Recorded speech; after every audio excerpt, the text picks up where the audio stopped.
Welcome to the Jung Anthology Podcast, analytical psychology seminars from the C.G. Jung Institute of Chicago. Episode 10, The Pilgrimage Home, with China Galland. One of the most important features of a pilgrimage is its intimate association with nature through the kaleidoscope of changing weather and landscape that one experiences along the way. Fellow pilgrims, strangers at the start, may feel like old friends by the end of a long journey, made sleeping under the stars, walking through rain and sun together. All difficulty and differences are endured in service of one uniting spiritual goal, reaching the shrine and receiving the blessings of the deity therein. Many contemporary pilgrimages to the Black Madonnas in Europe and Latin America echo the earlier pre-Christian veneration of the earth as the Great Mother. In India and Nepal, nature herself is still worshipped. One of the greatest tasks before us today is to understand what it means earthwise to be human in the world today, as Michael McElroy, atmospheric scientist, told the United Nations. This presentation explores how the experience of pilgrimage and the growing awareness of the Dark Mother can help us to understand more deeply what it means earthwise to be human in the world today. China Galland is the award-winning author of Women in the Wilderness and Love Cemetery, Unburying the Secret History of Slaves, internationally recognized authority on the Black Madonna, leader of pilgrimages to sacred sites, wilderness guide, public speaker, and professor in residence at CARE Graduate Theology Union. More information can be found at her website, chinagalland.com.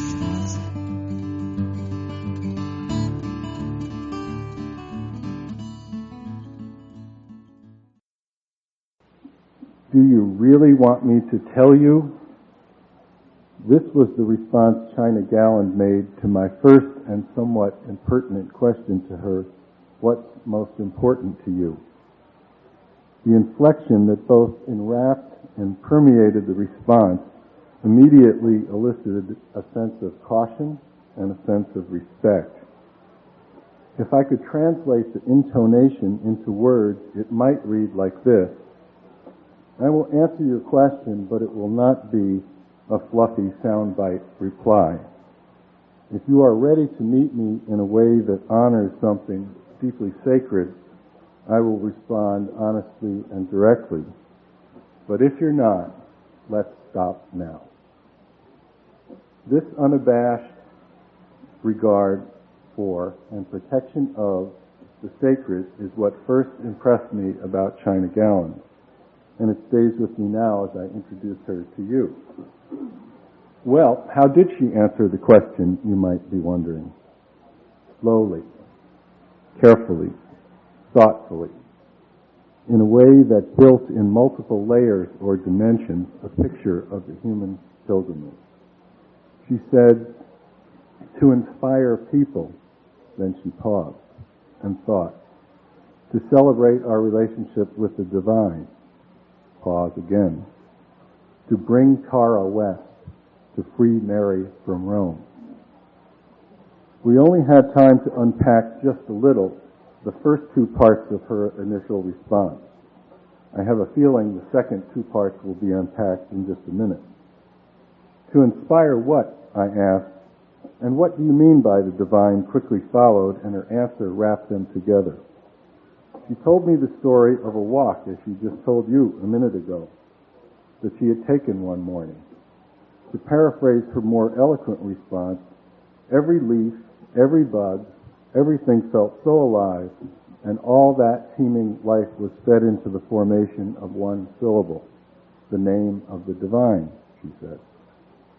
She told another brief story of herself as a young person being moved and inspired, and how that led to wanting more than anything else in the world to assist people in finding what she had been helped to find.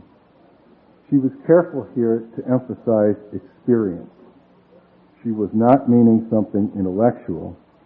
She was meaning, as I took it anyway, to join with that resonating symbol she came upon, or that came upon her during her walk. So this is the person who wants to encourage a joining.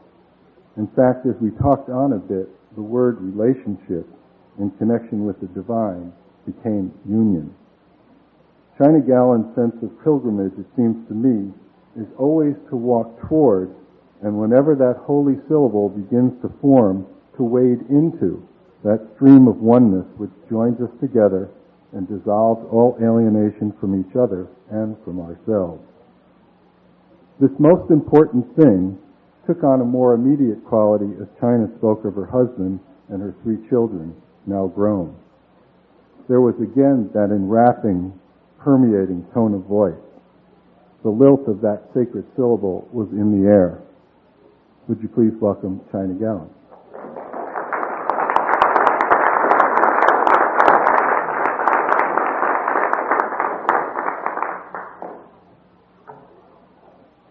Thank you, Peter. I don't know where. Oh, there. You disappeared. Yes, you do win the prize for introductions for eloquence. Given the discussion group that I was in, there was a great deal of feeling about Colorado, Kosovo. I'd like really to begin, if we can, and for those who feel comfortable, with a moment of silence and just closing our eyes and taking a moment, and in whatever form is comfortable for you, making some sort of heartfelt wish for peace.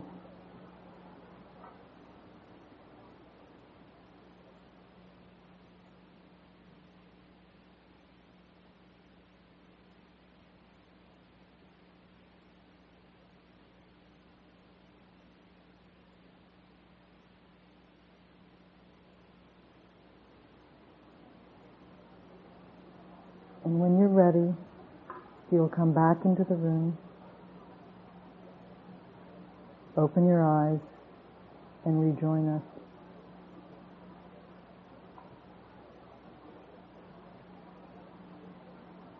That's a good place to begin, the peaceful heart.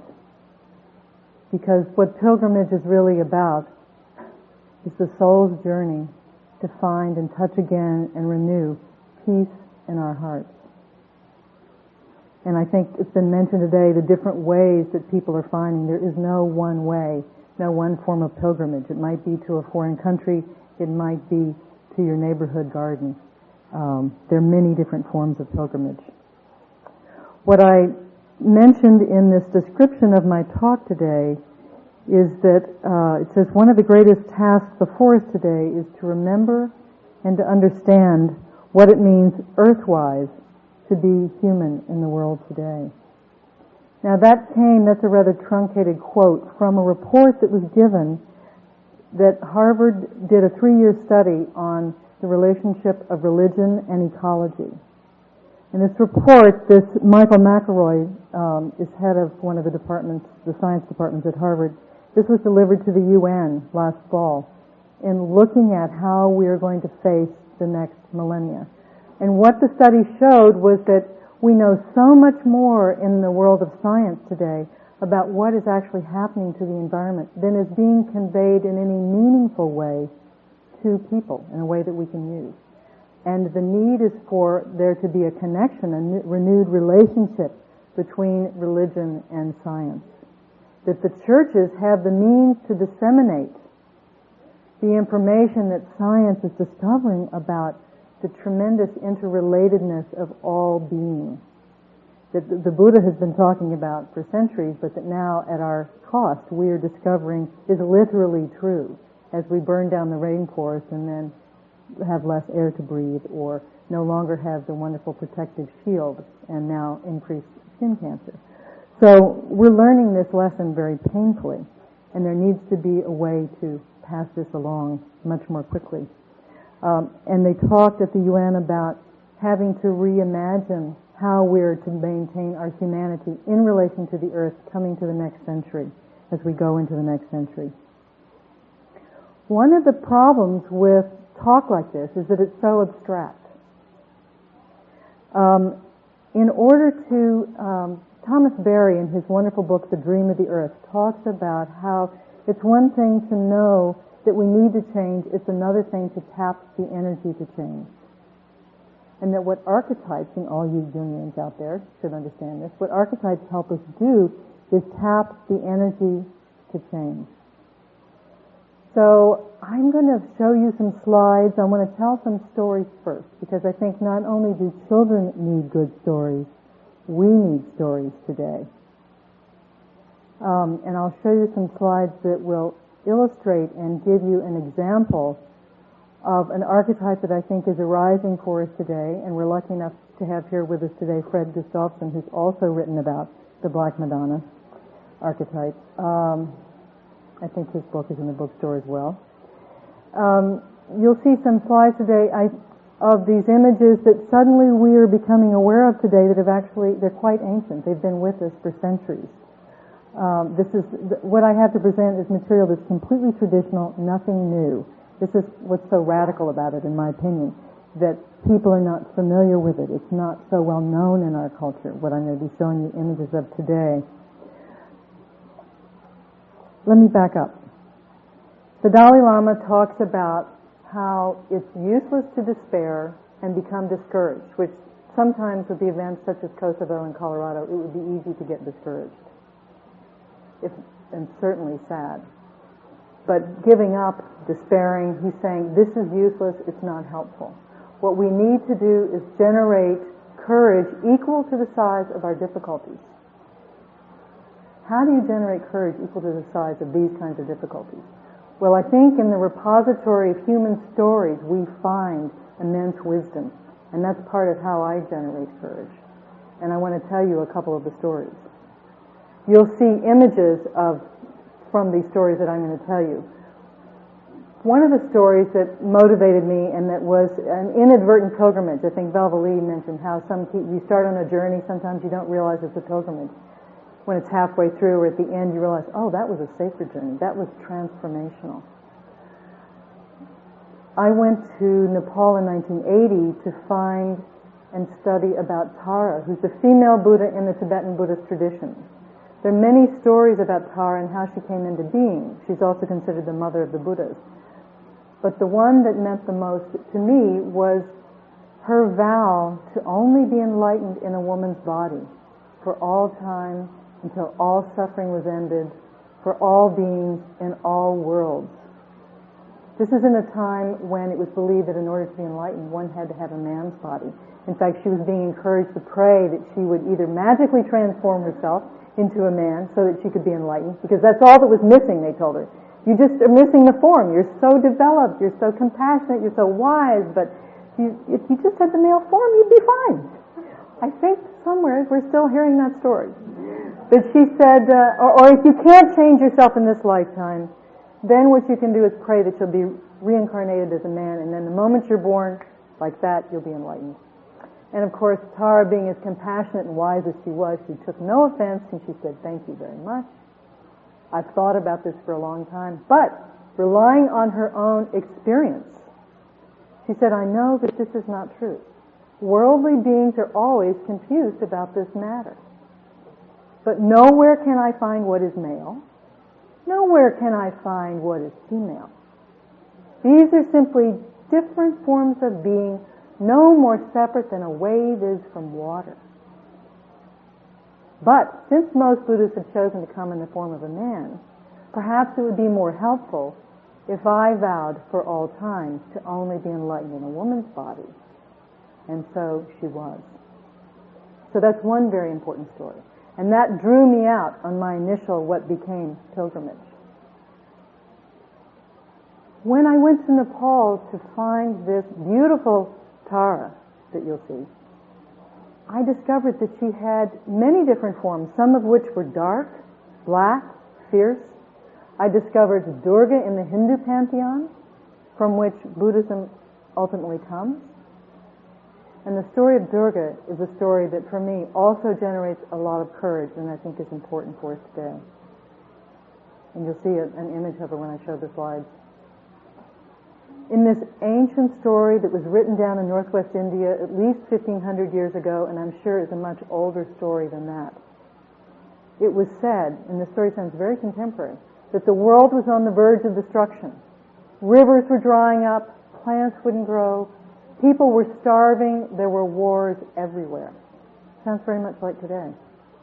And it's said that this was occurring because there were demons loose in the world that were so powerful that each one of the gods went out onto the battlefield and tried to fight these demons, but they were so strong, the demons won. Now, demons traditionally in Buddhism and Hinduism are symbols or metaphors for our own human failings of greed, hatred, jealousy, delusion. So hear the story in that way, in this metaphoric way. So the gods, the demons were so powerful, all the gods finally gave up. They retired to the Himalayas, leaving the world to be destroyed. And this is what a friend told me it was like to be in Sarajevo during the bombing, and what I'm sure people in Kosovo feel like today. Even God has left the world. So as the gods were standing around, and I like to think of them as sort of kibitzing there in the Himalayas, scratching their heads, what happened? How could this be? We're so powerful, and yet we could not defeat these demons. They're so strong. Suddenly someone remembered. This time has been foretold. Demons would rise up who were so powerful that they could defeat the gods. But the prophecy was this, that when this occurred, a woman would rise up, a goddess would come, and only a woman was powerful enough to defeat the demons who were going to destroy the world. So this too is a wonderful metaphor that many of us have learned about our lives. Only when we give up what we know can new information come in and show us a way out that has never even been considered. So when the gods remembered this prophecy that this goddess would come and rise up, they gathered together and they shot forth streams of divine fire. And out of this divine fire, a pillar of flames as high as the Himalayas themselves rose up. And out of this divine fire came Durga, her face blazing like 1,000 suns, the story says, 10 hands and arms, each holding a weapon of the gods, riding a lion. She goes out onto the battlefield, and it said, every time Durga sighed, 1,000 female warriors sprung to her aid. Well, pretty soon the goddess and her helpers were making short shrift of all the demons, and the corpses of the demons were piling up on the battlefield. And I won't go in, the story is 700 verses long, and at one point Kali springs out of Durga's forehead with her long red tongue and her 4 arms, enormous black hag with pendulous breasts. And every time she took a step, she'd tromp on whole troops, she'd throw elephants into her mouth and laugh. Anyway, the goddesses were having a field day. And Lord Sumba, the Lord of the gods, was of course not on the battlefield. These guys never are. They're in the Pentagon, they're in the Kremlin, they're somewhere else telling everyone else what to do. So, but finally Sumba has no demons left to send out to battle the goddesses. So he calls out to Durga and he says, the only reason you're winning is because you have all these helpers. You've got Kali, you've got all these goddesses, and you can't beat me by yourself. And she said, no problem. He challenged her. He said, meet me alone in the battlefield. And so she said, fine. And she incorporated all these goddesses back into herself and Kali. She took them all back in. And then alone she rode her lion out onto the battlefield to meet Lord Sumba, the Lord of the demons. This was an enormous conflict for the fate of the world itself. They were soon in hand-to-hand combat. Their combat and their battle rose up into the sky and cracked the ceiling of the heavens. The mountains shook, it said. The seas boiled. And finally, with her 10 hands and arms, Durga took a dagger and stabbed Sumba in the heart. That's when Sumba was finally, once and forever, defeated and fell out of the sky. And a friend, another teacher, asked me, how did she defeat the demon? She kept pressing me. I said, she pierced his heart. That's what the story says. She pierced his heart. And this is what it takes to defeat the demons of greed, of hatred, of destruction. Opening the heart. This is the only victory that is lasting. When he fell out of the sky, everyone came to Durga and praised her. All the gods gathered around and they crowned her the queen of the universe and begged her to stay and rule the world. Clearly, she was in control. People begged her to come. Rivers resumed their courses. Dancing and singing returned to the world. And Durga said, thank you very much. I'm very honored, but I'm not going to stay and rule the world. But don't worry. If the world is ever threatened, I will return, and I will feed my devotees from my own body. For Durga is also nature, Prakriti, nature herself, who feeds us, who suckles us, who sustains us, whom we are completely dependent upon, and we imagine in our 24-hour consumer society that we don't need, that we can ignore, that we can destroy.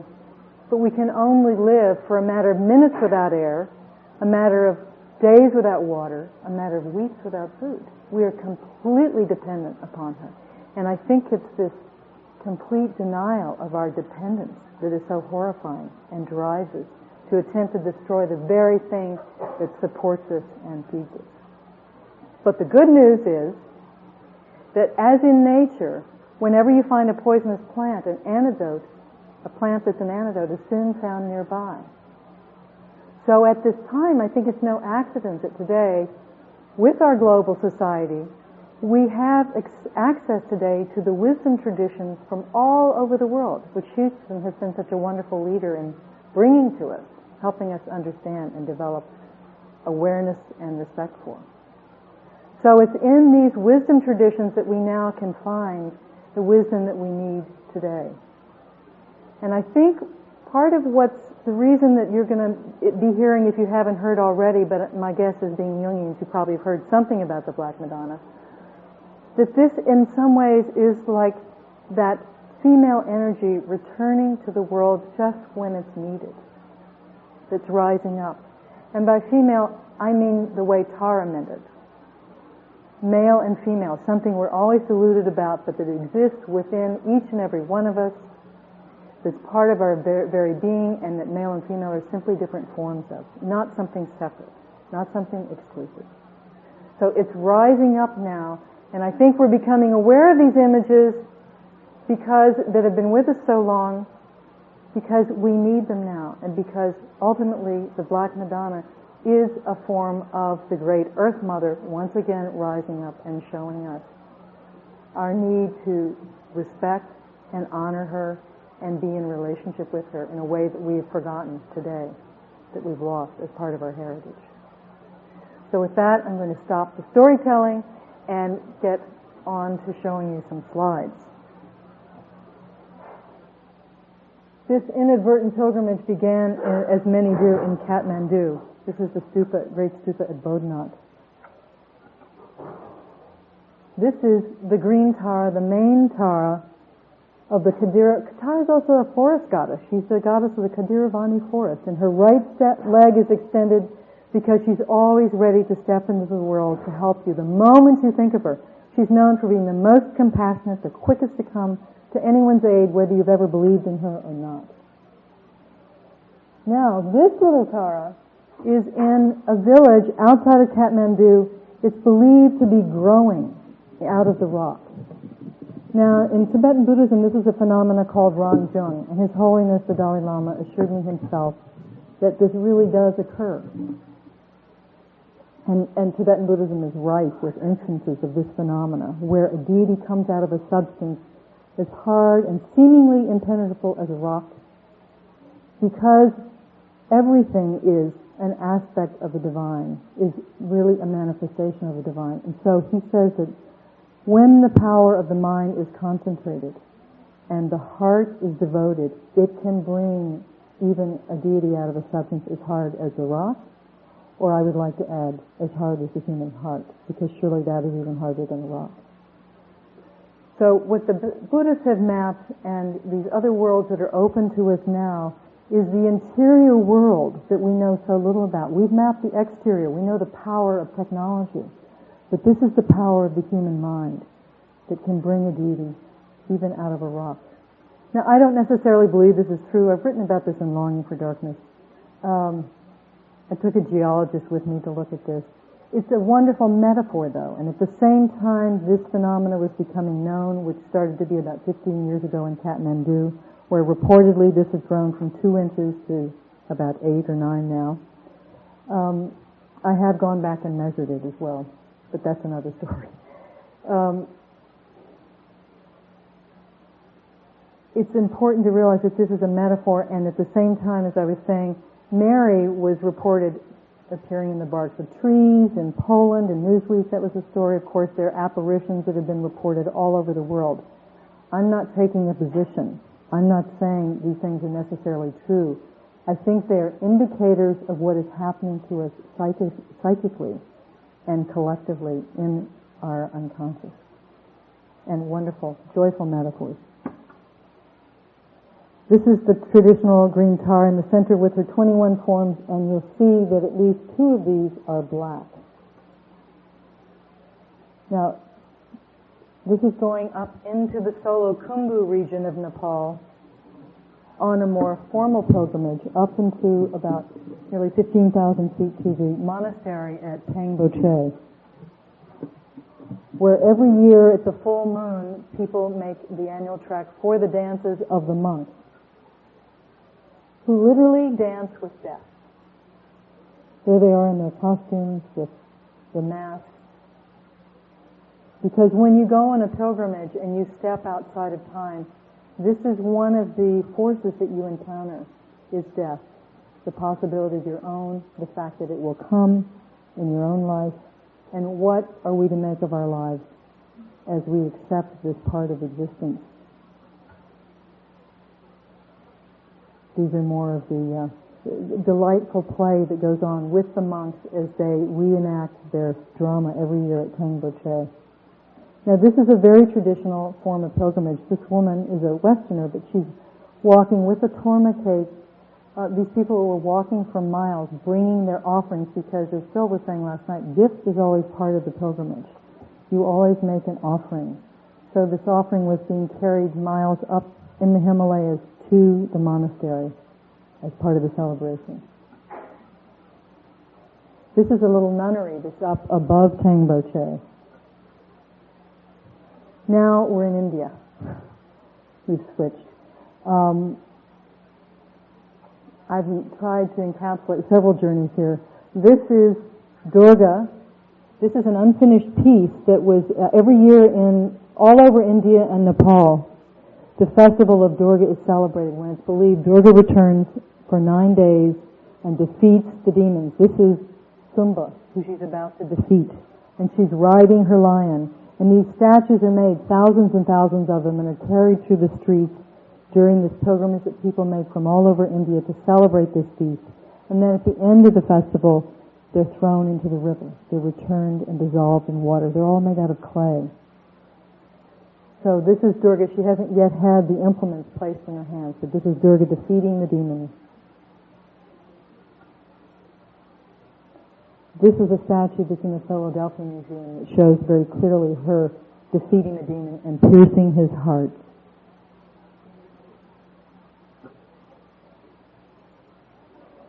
I also, when I was in India, went to the festival for Kali. Kali's puja follows. Durga is in October. Kali is in November. It's a shorter feast that goes on for 5 days. But again, people come from all over to make offerings to the goddess. And this is, in Calcutta, for reasons I don't quite understand, Kali is often depicted as blue instead of black. She's gotten lighter and lighter over the years, even a gray sometimes. But this is from a statue that was in a little pandal, a little temporary altar. These were all over the city. Every neighborhood had its own pandal, its own little offering to Kali for her feast. And they've offered flowers. This is a beautiful statue in Varanasi, which is another wonderful pilgrimage site where the Buddha gave his first sermon. It's also right on the Ganges River. It's the oldest continually inhabited city in the world. 6,000 years that we know people have been there. I was actually on my way to interview His Holiness, and I was in India, and I was going up to Dharamsala to see him, but someone took me into this Shiva temple, and as we were walking past this small room, I noticed this dark statue who looks very much like Tara in terms of the quality of peacefulness that she exudes. But I was told by the guide that this was a form of Kali. I'd never seen a peaceful Kali. And I showed it to a Hindu scholar after I got home because the guides aren't necessarily always accurate on the site. And he said, yes, you Americans, you've launched onto this very violent, fierce image of Kali, but Kali also has white forms, red forms. She can also be peaceful. In fact, I think this statue is probably Parvati, but it was very helpful for many years to think that it was perhaps a peaceful form of Kali. But what I realized standing in front of this statue is that though I could study Tibetan Buddhism all my life, or study Hinduism, there was a way in which I would always be an outsider, and that I'd left my own upbringing in Christianity behind. And that I had seen a photograph of a Black Madonna. I'd not made much of it, but a friend a couple of years before in divinity school had showed me a photograph of the Swiss Madonna, and something told me as I stood in front of the statue, though, I had an epiphany, that this stream of darkness is related and it's open. It was open to me in my own tradition in the West. So, from India, and I discussed it with His Holiness too, and he said yes, he thought Tara and Mary were a very good connection to make, a very good bridge. And he also really encourages people to honor your own tradition, not to abandon it. He's not trying to win people to Buddhism. You know, you can be a student of Buddhism and also have your own tradition. I went from India to Switzerland. How many of you have been there? Have you seen this statue? It's near the Jung Institute. It's at Einsiedeln, which is not far from Zurich. It's about an hour and a half by train. Jung, I was told, from Fred's book, from his thesis there, talks about this statue as a manifestation of the goddess Isis. Though I was never able to find anything definitive at that particular site to say, yes, Isis was worshipped here. I don't know if that was the case. I could not find that out. What I did discover, though, is that there is a unique crystalline structure there in the mountains at Einsiedeln that is nowhere else in the Alps in Switzerland, which touches on what someone mentioned earlier, the energy of the earth itself. There's this whole idea that like the human body, the earth itself has meridians, it has forms of energy, and that sacred sites, they're not places that we can make sacred, but they're sites that ever since humankind began migrating, where people found, as Phil said last night, something happened to them. Well, some people would maintain it's because of the energy of the earth itself, the quality of it that's found there at that site, or some unique geological feature of natural history. Something happens to you there, and then this becomes a sacred site that then each succeeding culture takes over, renames the gods or goddesses in its own image. And so today we have Black Madonna sites where there's some evidence, at least at some of them, these were pre-Christian sites where the great Earth Mother was worshipped before. You have to look at the specific site to find out which goddess might have been worshipped there before. And evidence is not always there for each one of them. So there is no simple one source for these sites. This gives you a little bit more of an idea of what her shrine looks like from the inside. It's a tiny black marble chapel. She's like in a womb or a cave. It's set inside this enormous 18th century basilica. But this site actually goes back to the 9th century. That's when it first began. This is the outside of this church. And I want people to see this and understand that the Black Madonna is a phenomena that is mainstream Christianity. There is nothing... some people have tried to make her part of a very esoteric tradition, part of a heretical tradition that you find in the book Holy Blood, Holy Grail, the idea that Magdalene carried Christ's child into France. I really want to separate the Madonna from that tradition. That's very speculative. There are a lot of problems with that. And I encourage and invite you to consider what it means to let it be part of mainstream religion or belief systems to have a dark woman who was venerated as a Madonna. And I'll read one passage from my latest book about that in a moment. But this is a mainstream pilgrimage tradition, and the Black Madonnas are all great miracle workers and powerful healers, and there's a great tradition of pilgrimage connected with them. This is a statue that's in the Camargue in southern France at a church called Les Sommeries de la Mer. I was told there's a Black Madonna. In fact, the Madonna upstairs is quite white. But in the crypt of the church is this saint. And I'd said when I was standing in India, I thought, these things are connected, but I don't know how or if I'll ever be able to prove it. But what I discovered is that this Saint Sarah is the patron of the gypsies. And when the gypsies come every May, and I'll be there, I'm going in 2 weeks back to France, for her feast, The gypsies call her Sarah Kali because they have brought their dark mother on their migrations throughout the Mediterranean into France. That too may be a source for some of these dark Madonnas. Here is Le Puy. I'm showing you not only sites that I've been to, but some of these are also sites that I'm going to within the next 2 weeks with a group that's traveling to these shrines to see and celebrate this dark mother whose awareness we're having at this time, who we're becoming aware of. This is a Madonna at Le Puy, a very famous Madonna in France, in southern France. They make lace in Le Puy, so they clothed her in the local lace. There is legend, at least, that associates this Madonna with a statue of Isis and Horus. It was claimed that Isis was worshipped in Le Puy. Now, Isis was worshipped all over the Roman Empire up to the 3rd century. So some of these statues possibly could have been, but a lot more research needs to be done. This is another very mysterious Black Madonna that's in Clermont-Ferrand. This is the Black Madonna at Clermont. These in France seem to be from the Romanesque period, from the 10th to the 13th century.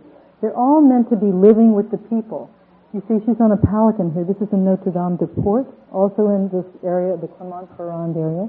They're taken out and paraded around. This is the Madonna of the Crusades. There's some talk that some of them may have come from the Mediterranean and been brought back by Crusaders. This is the Madonna at Meymac. Now, would you have ever thought these were French? These are French? What we think of? No. Here's one, La Chapelle Jeunesse, who's been taken out, as she is every year on her feast, and paraded around the village well. Because there seems to be a connection with these deities, these images or these statues with water, with natural features, sometimes with lightning and thunder, sometimes with storms, but particularly water, the Black Madonna seems to be connected to. This is one that's set high up in the cliffs at Rocamadour, where pilgrims walk on their knees, or climb on their knees, to 240 feet up into a rocky limestone cliff above the valley floor. This is the Black Madonna at Montserrat. This is the statue of Mary that St. Ignatius made a vigil before, and then put down his sword as a soldier and became a Catholic priest and went on to found the Jesuit order. So this is the patron of Catalonia in Spain, and also one who had a great deal to do with the founding of the Jesuits. Therefore, his influence is more than we know. But it was, when I went to see the Madonna in Switzerland, I stood before her, she was beautiful, but so what? This was fascinating, but I didn't have any connection. But the priest there suggested that I go to Poland, because in Poland there's a great pilgrimage that occurs every year in August. People walk from all over Poland. I walked from Warsaw to Częstochowa to her shrine. It's about 200 miles. That was 9 days. Some people walk from Gdańsk for 2 weeks. This Madonna was the unofficial patron of solidarity, and she stirred up such feelings of solidarity during the time of the communist rule that when copies of this icon were circulated from village to village, the authorities arrested the painting because it sparked such fervor and solidarity that they would not allow it to be circulated. So she was a great symbol, and Wałęsa always wore a pin with her image on it and gave his Nobel Prize to this monastery when it was over. And that story has never really been written of the influence, and when I interviewed Wałęsa, he said he thinks that has something to do with the nonviolent nature of that revolution, because they could call upon this culture and the Madonna, even though, of course, many people in Solidarity were not necessarily Catholic. He didn't want to make it official in that way. She was the unofficial patron. It was that image of the mother that he felt allowed and helped him keep that revolution non-violent, which then set off, of course, the Czech Revolution and freed Eastern Europe. A very, very important icon. And there's much more to say about each one of these, but this is just a little glimpse of what it was to be on that pilgrimage in Poland. Sleeping in the fields, walking in the sunshine and the rain throughout the day, sometimes up as long as 25 miles a day. Now, this is a very arduous pilgrimage made on foot. This is a very traditional pilgrimage. People also today, you can take a plane, take a car. it can be quite different. But this was a very traditional form, and it was powerful to put your feet to the earth and let the walking lead you and unfold the nameless way of the pilgrim that knows no border. People came from all over for this pilgrimage. It was really a great purification practice. And part of what was done just before we entered the monastery, because to go back to Sumba having his heart pierced, this is a form of purification. That's what pilgrimage is about. How do we have a peaceful heart? So part of what the ardor of this journey is about is breaking down our defenses against that hardness of heart. One of the Desert Fathers says, acquire a heart and you will know God. That's the task. And in the New Testament it says, James tells us that pure religion is this: coming to the aid of widows and orphans in their distress and keeping oneself uncontaminated by the world. That's it. That's what it says. Pure religion is this. So it's that keeping oneself uncontaminated, that cleaning out. That's what pilgrimage, the spiritual pilgrimage, can allow us to do. There was a great deal of, these are the nuns and priests that were dancing. I'd never seen a nun or priest dance when I was growing up in Catholic school. So there was a great deal of celebration also in this pilgrimage, in addition to the walking every day, the praying, the singing that goes on. Again, another dancer. Just as we were waiting, as we queued up to enter the town of Czestochowa, there were hundreds of thousands of people in this pilgrimage, so it got slower and slower as we got closer to the shrine and we're actually about to enter. This is the Madonna. They've moved an image of her out in front, but they had Mass actually in front of this for 1 million people. This is the Madonna inside the shrine, just before the silver scroll that covers the icon. It was being lowered. It's only open 30 minutes a day, 3 times a day. This is the crowd that gathered in front of the monastery. So this is a very rich tradition that exists all over Europe. And I know Phil last night mentioned the St. James pilgrimage, which covers an even longer distance in Spain. But I'd like to suggest that this is a tradition that we can link up with in this country. We can join the Latino culture, which has kept it alive, and their pilgrimages that are made every year to Chimayo. People walk from Albuquerque, they walk from Santa Fe. There are pilgrimages made in the valley to the Madonna at San Juan de los Lagos. Or we can come up with our own. I think people, when going to visit national parks, in many ways this is a secular form of pilgrimage. We're going to holy sites. So this is a tremendous human need. This is Brazil. I knew about the Black Madonnas in Europe and the Caribbean, Central and Latin America, but there are many in Central and Latin America. So the patron of Brazil is also a Black Madonna, which is to be expected. Switzerland was a little more of a surprise, but much more understandable, I thought, in Brazil. But this Madonna is called Our Lady of Aparecida. This is a little, and there it is again, great inclusiveness of African religions. This is somebody who's part of the Umbanda tradition, who's outside dancing for the Virgin. Because in Brazil, Catholicism is laced with Africanisms and includes and simply has incorporated many other traditional elements within the celebration of Catholicism there.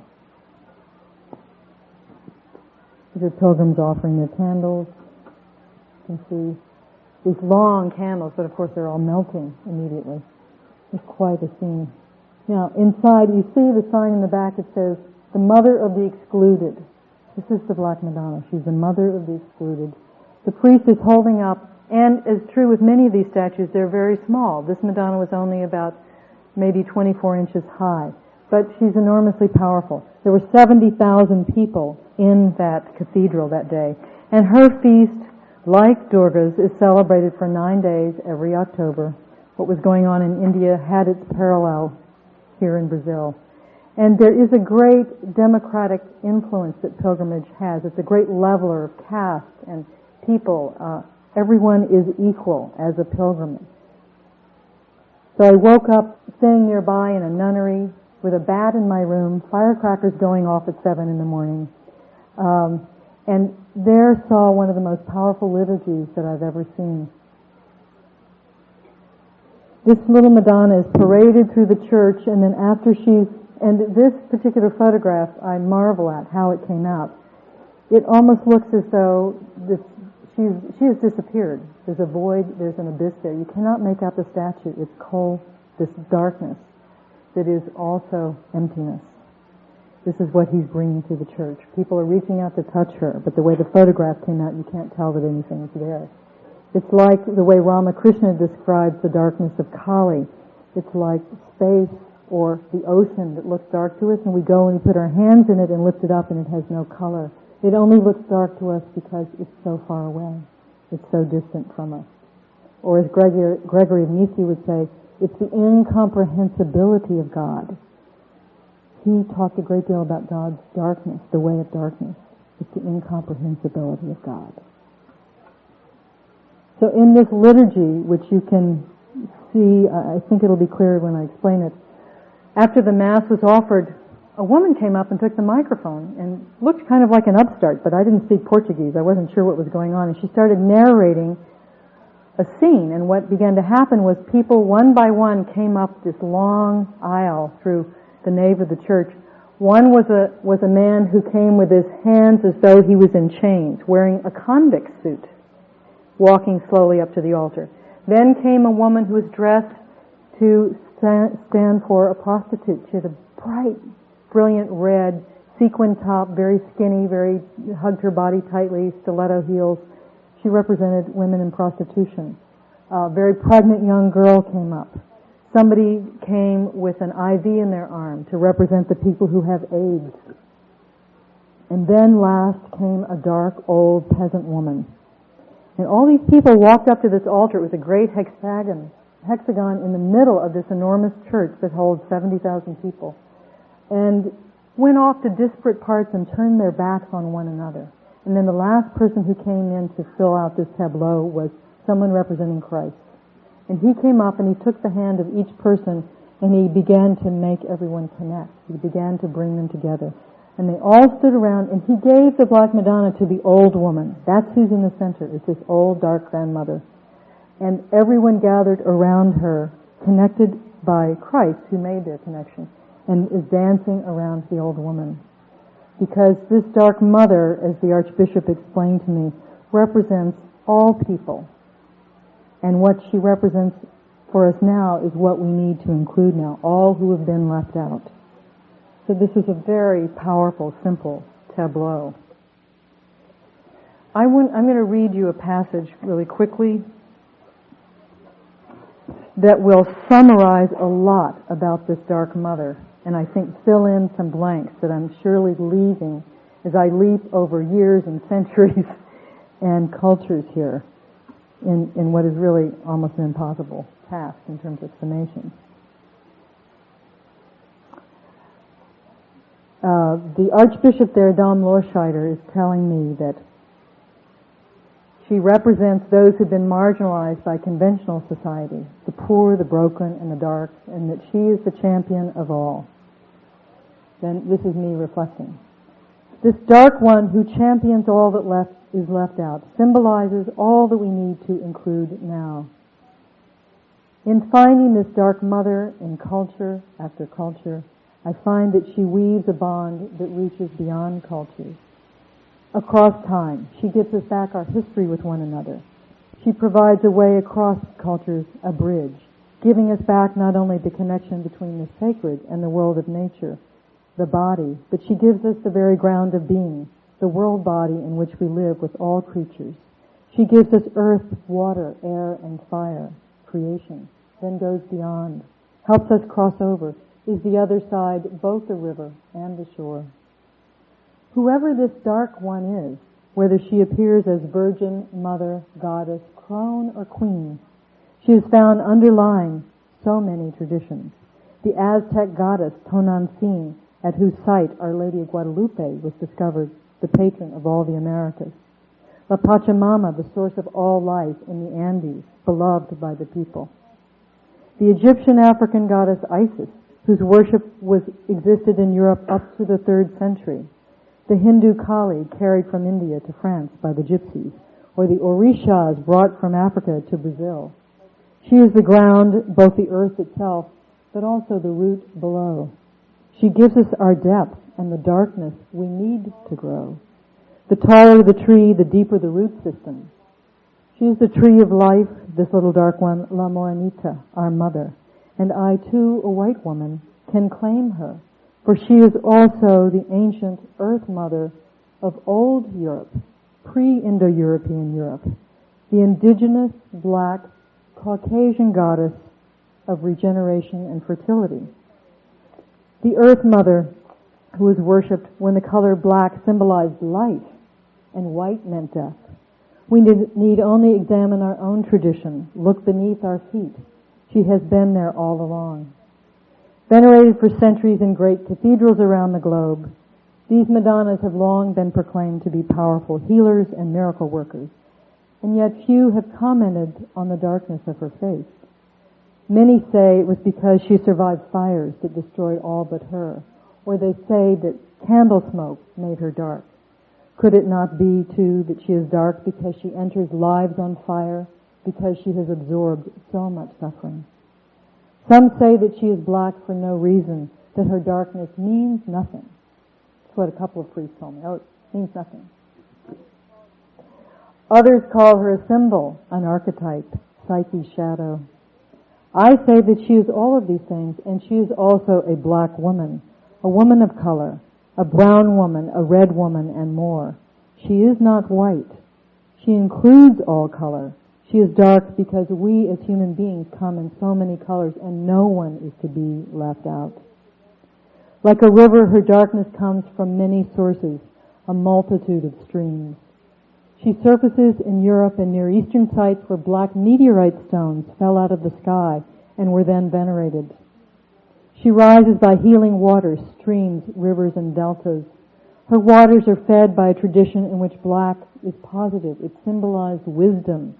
The Shulamite, I am black and I am lovely, from the Song of Songs, symbolizes the womb of God, the darkness that is generative.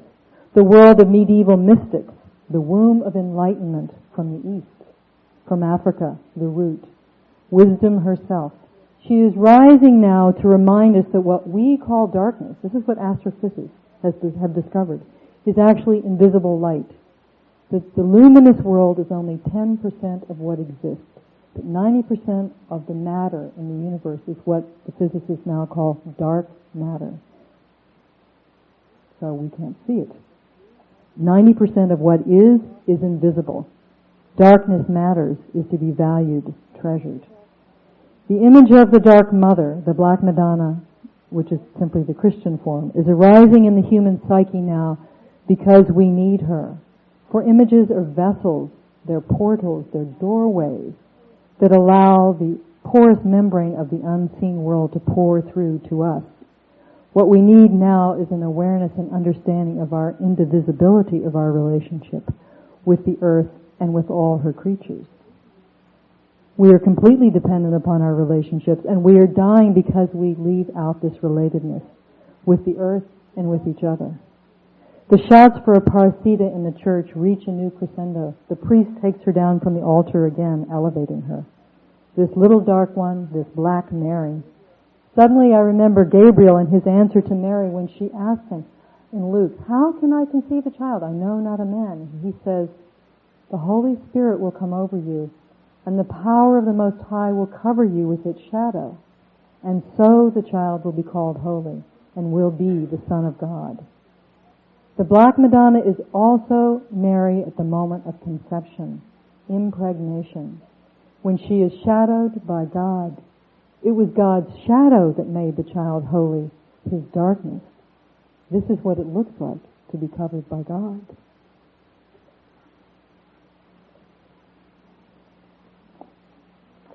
So in addition to this democratizing effect and this inclusiveness that is part of the tradition of pilgrimage, I want to remind you that Malcolm X made a very important pilgrimage that some people don't realize or know about. Later in his life, he went to Mecca as well as a Muslim. And what he discovered was that that there were pilgrims there of all different nationalities, blonde, blue-eyed, and that he was treated just the same by the white Muslims as he was by the black Muslims. This had a profound effect upon him, and really it still has an effect on this country, because it made him throw out his ideas about black nationalism and realize that we're all part of the human family. So in the end, he came to a position of racial harmony and tolerance and understanding because of the profound effect that that pilgrimage had on him when he went to Mecca. From the blue-eyed blondes, as he said, to the black-skinned Africans. It rearranged his thinking. And this is what pilgrimage does. It opens you up. It flushes out your old way of thinking. So I mentioned a little bit about today in terms of where we can go for pilgrimage within the United States. And I showed you some images of places that I'm going to in France. Let me finish here really quickly. This is actually the little Madonna of Aparecida. It's a copy of the Madonna that's passed through the church that everyone's touching. The real statue is behind a bulletproof shield in the wall because people have actually tried to attack the Madonna. A fundamentalist Protestant came in and tried to destroy the statue a few years ago. So she's placed up high in the wall. This is South Texas, San Juan de los Lagos. This is where the migrant workers go. You know, we enjoy our wonderful food, our lettuce, our lunches, and the migrant workers who pick this food for us in this country often are people who go to this. There's a little Madonna here near the Mexican border where thousands of migrant workers go. They built this church, this basilica, as the priest explained, with their nickels and pennies from their work in the fields. They come here before the harvest and after the harvest to give thanks. And this is the little Madonna of San Juan de los Lagos, another miracle-working dark Madonna. And there's a wonderful tradition that's associated with some of these Madonnas. It's true of this Madonna too. It said that this Mary was appearing in the fields, outside, and the priest didn't like this. They wanted the people inside.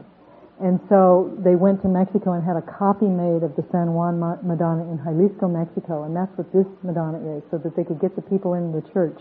And there's a dark Madonna in Italy that I went to see at Frasino near Verona. And the story that's painted at the monastery itself shows how she was discovered out in a field.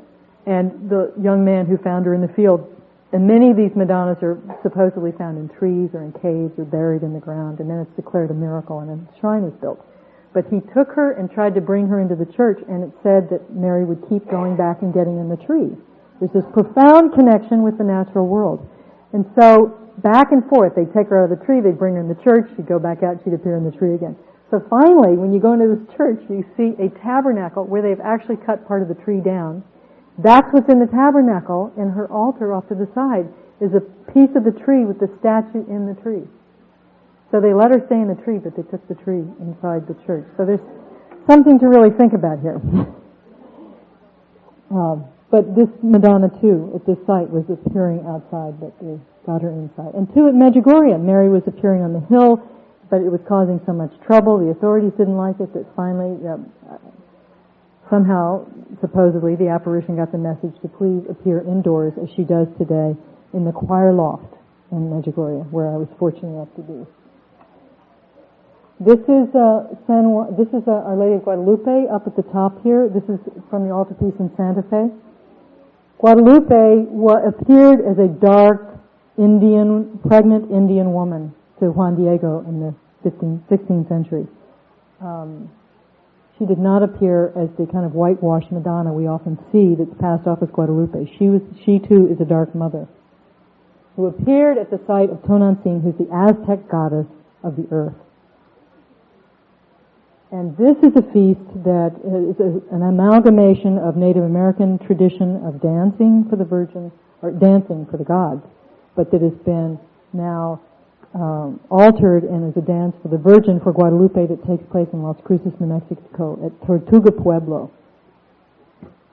This is Native American and Mexican practice. So these are pilgrimages that go on in this country today that we can take part in. There's another famous pilgrimage to Guadalupe in Watsonville, California. Every year, her feast is December 12th. It begins about the 9th or 10th. This is from a quilt that a woman made to the Madonna of Poland. And I wanted to end with this image as a tribute to the people of Kosovo and what's going on for people around the world. This is a contemporary Madonna painted by Robert Lentz. Many of you may know his wonderful work. He's a contemporary icon painter in Albuquerque. He painted this Madonna, the mother of the disappeared, because he said she too is in solidarity with the disappeared. The white hand on the left of this icon is the hand of the death squad in El Salvador, La Mano Blanco, the white hand, who would come to warn you when you were about to be disappeared. So she too is in solidarity with the disappeared, the people everywhere who are disappearing. Set here in this case in the backdrop of a contemporary jungle in Central America. So that's the end of the slides, and I want to add one more note here, which is that I want to suggest that this image of the Dark Mother that we're starting to become aware of, and there have been a spate of books about, and you'll be reading more about, all since 1985, that have been going on, that this image is actually a holographic image that's rising up out of human consciousness. This Western form of the ancient Earth Mother. She too is a phenomena of what the Tibetans call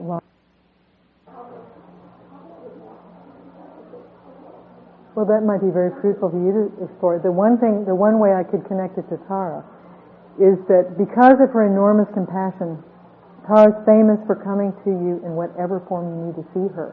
It said, even a bumblebee. You know, it isn't even necessarily human. It could be masculine. I mean, she'll come in whatever form you need. And I realized for myself, someone asked me would I say more about Medjugorje. I've written about that too a little in Longing for Darkness. You can read that. So I won't say much, except that when I was at Medjugorje, I did have the blessing of being interviewing the visionaries and being with them in the loft while they were seeing the apparition, which was quite remarkable. I did not see her. But when I left there, I felt truly joyful, and I felt like what was happening at Medjugorje was as though the veil was parting, that the divine is always with us, and that was simply a way in which people were beginning to understand that, but it wasn't really revealing anything that isn't always true. And as I walked up on the hill the next day where the apparition first appeared, I realized, well, of course this divine would appear, as Mary, because this was a Christian country. Well, in part a Christian country. It's also, I know, it's in Bosnia, it's also Muslim. But she would come in a form that's familiar to people. She wouldn't appear as Tara. But for me, Mary is Tara's form in the West, because that's the tradition that we've had, and so she'll take whatever form. But it's this divine, loving compassion that comes to us whenever we call out for it. It will take whatever form we need to see it in. And one of the things Mary reportedly said, this is all, of course, coming through a very Orthodox Catholic translator, so you don't know how much is being colored by the translator. I didn't know. But one of the things that she reportedly said was she told the young people to model themselves after a woman named Pasha in the village, and they said, well, how can we do that? Pasha's a Muslim. And reportedly Mary said, God doesn't make division. People do that. She is a saintly, holy woman. So you should emulate Pasha.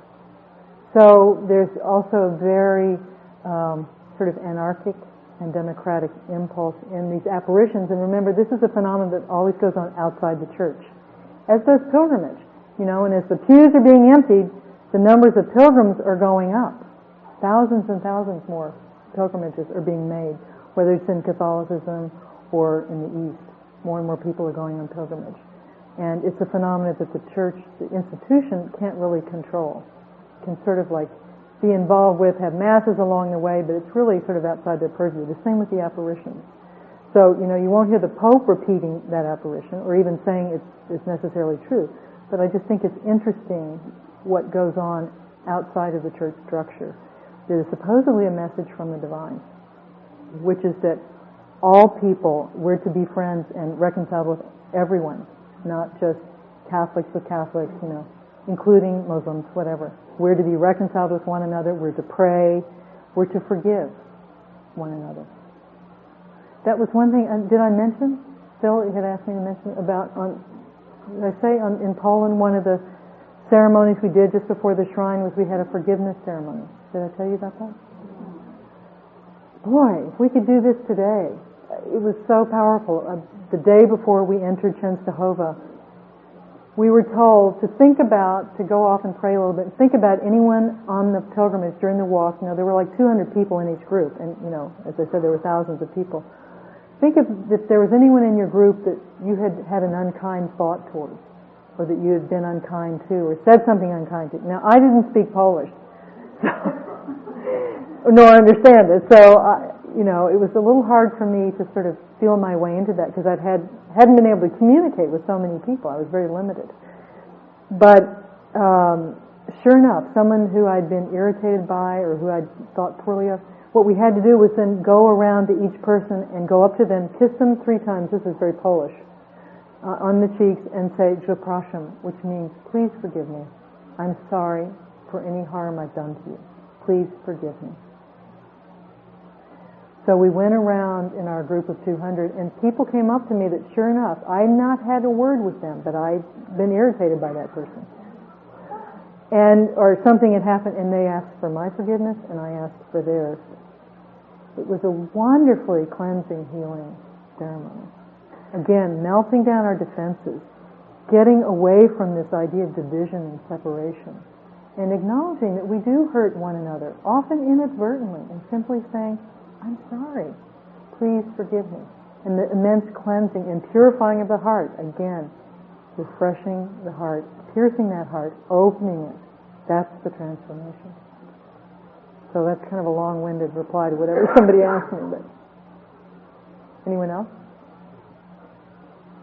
I have a reflection on something that you mentioned, and tying this in with something that Ethan said this morning.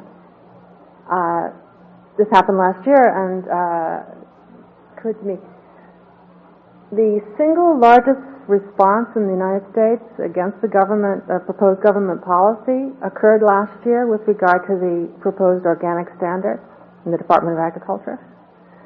In the shortest period of time, over 500,000 people said no, they're not going to accept this, which is really fighting for Mother Nature, and also against scientism, the prevailing feeling that we're going to accept everything that is established and we're told that we have to follow.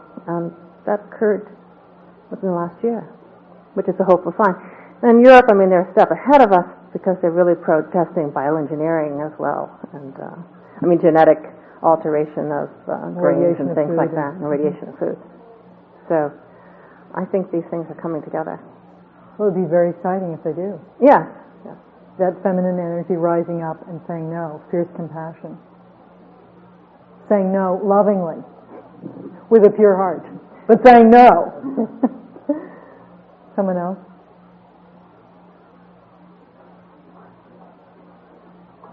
Speaking of being provocative, I don't know a lot about the Black Madonna because I haven't read the books yet, but what I've learned today from you. And when you talk about the mother of the excluded, and I'm sitting here and I sort of have a background also in family therapy, and I'm thinking of the Black Mafia, and I'm thinking of the Black Madonna, and I'm thinking of how these young men may have manifested a wake-up call. The trench coat mafia? The black trench coat. Oh. The trench coat mafia, thank you. But they're black. The coats are black. And I started thinking about, okay, if there's there is a collective, but if there's a family on an unconscious level in a community, and if there's an emissary, and if it is these young men, now this is all hypothesis, of course, but how in effect are they the sort of acting out teenager of a troubled family on a larger scale? And if they represent something like, often in a family system, the scapegoat, will be the wake-up call for the family, and everybody trudges into family therapy, and, the parents are all accusing the kid, and, they're sitting there, with all their insanity. So I think that, I was trying to think today, of Kosovo. I wonder if Kosovo had happened, if this shooting had. I'm trying to make connections today. It seems to be about a lot of making connections in the presentations here about how things are being manifested, and how if there can be Like one of our conferences once, Gold in the Shadow. It was one of the conferences from way back. And if these young men on some very, very unconscious level are doing the acting out for the Black Madonna as a wake-up call, it's just a thought. Okay. It's just a thought. How do they represent something that she is trying to manifest in her coming aware, in us being able to embrace maybe more of the alienated? And how do we get wake-up calls other than things like this? We're pretty unconscious as a collective. And how do wake-up calls come to us, except through these kinds of dramas? So There's that's a lot kind of in where that. I was going. Yeah. There's a lot in So that. I'm thinking. First, I have a reaction. I find myself reacting, associating the Black Madonna with the Black Trenchcoat Mafia. Sure. And one of the things I didn't talk about that I want to just mention, that I'm trying to do in all my work, and with bringing this material forward, is break our association of darkness with evil. Okay? Or with something bad, with something foreign. And show all these other traditions in which it represents something positive. And suggest that perhaps if in the Graduate Theological Union, where Houston has been affiliated and where I've been affiliated, we started teaching in our schools of theology that there is such a thing as a Black Madonna. And we began to see these images, or a Dark Mother, or Dark Madonna, or Guadalupe even, venerated in our churches. That then we might be able to be more inclusive, and there might not be so many people left out and excluded. And that's something very different than the kind of racist, negative association we have habitually with darkness in our culture. I want to encourage you, if you get nothing else out of anything I've said, start noticing every time you use the word dark or black and what you're associating it with and how often it's negative. And begin to ask yourself if there's another word. Because we unconsciously reinforce our own negativity and racism and perpetrate it very unconsciously by always making it negative. So I want to separate the Black Madonna from what you're talking about and say that I don't think they're connected in that way. Well, it can be alchemical, and it doesn't have to be a direct link.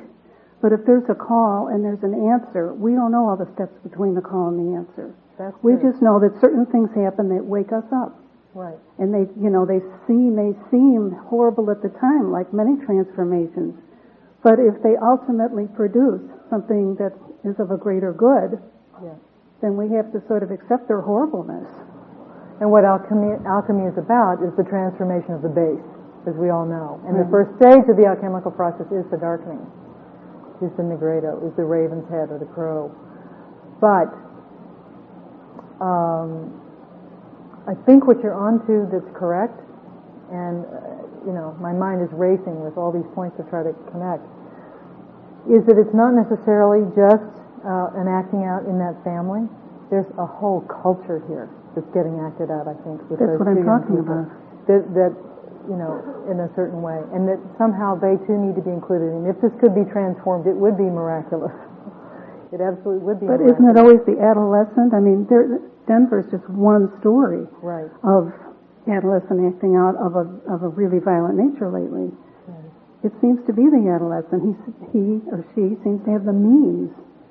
I mean, there's story upon story upon story. Mm-hmm. The young woman here in Chicago that took the live baby out of somebody's womb, during the execution of a murder. Mm-hmm. I mean, I'm just trying to say that, since there is a mystery, we don't know all the pieces that connect, and what would make sense, and how do we frame something like the family of man, and how it falls upon that generation or that stage of development to give wake-up calls to all of us.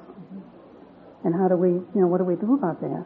I love the way the Native Americans view sickness or madness in a culture, in their society. It belongs to everyone. That's right. And so they gather around that person who is not well, who is sick or who is crazy, whatever. And whether it's the Navajo, and they put them in the middle of a sand painting, there's ceremony, there's ritual, there's prayer.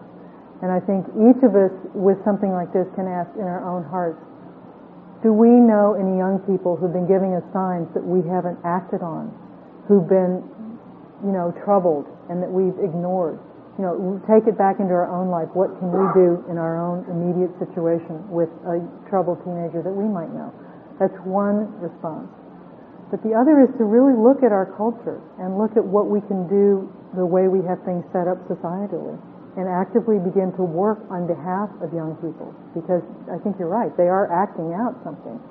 And in the Bond Between Women, I was interested not only in these female deities, the feminine face of God, but how this is lived and manifested. And so I went to be, not only to get more teachings on the female deities, Durga, Kali, Tara, and the Black Madonna, but to be with women who lived with fierce compassion, both Mother Teresa's sisters and also the mothers of the disappeared in Argentina, who today are still demonstrating, this is since 1976, 23 years later, every week they still do not know where their children, what happened to their children who disappeared.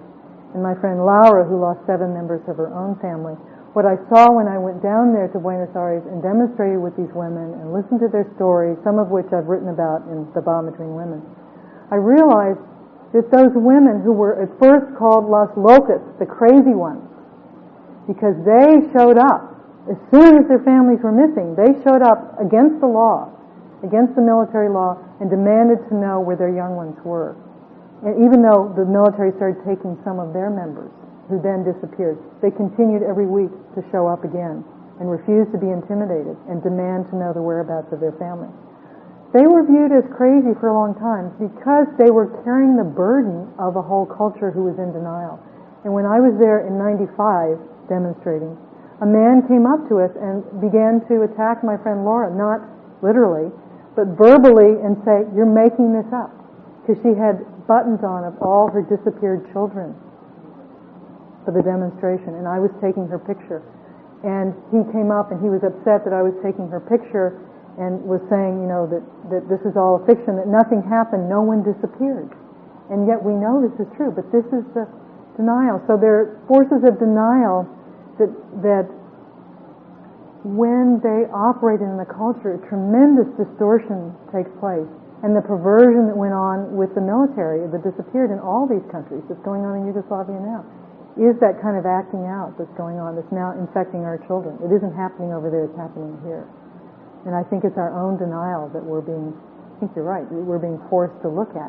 The challenge is, can we do this as a community? Can we claim these young people who did this horrible thing as part of ourselves, or will we simply ship them off to prison for the rest of their lives and never come to know or include and acknowledge what this means for us in our society? Am I making sense?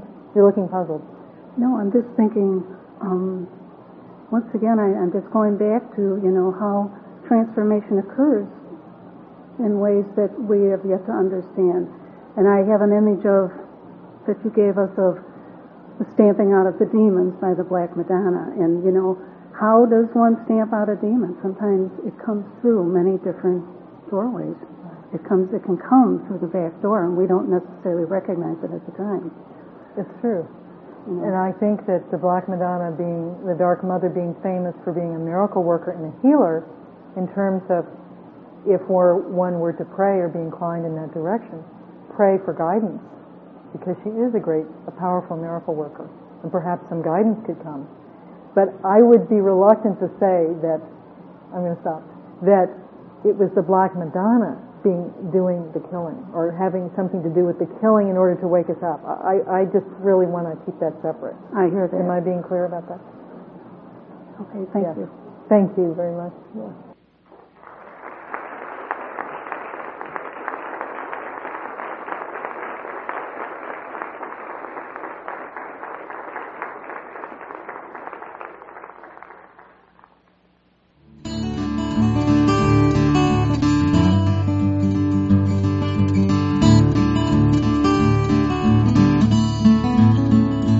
This podcast is distributed under a Creative Commons Attribution, Non-Commercial, No Derivatives license.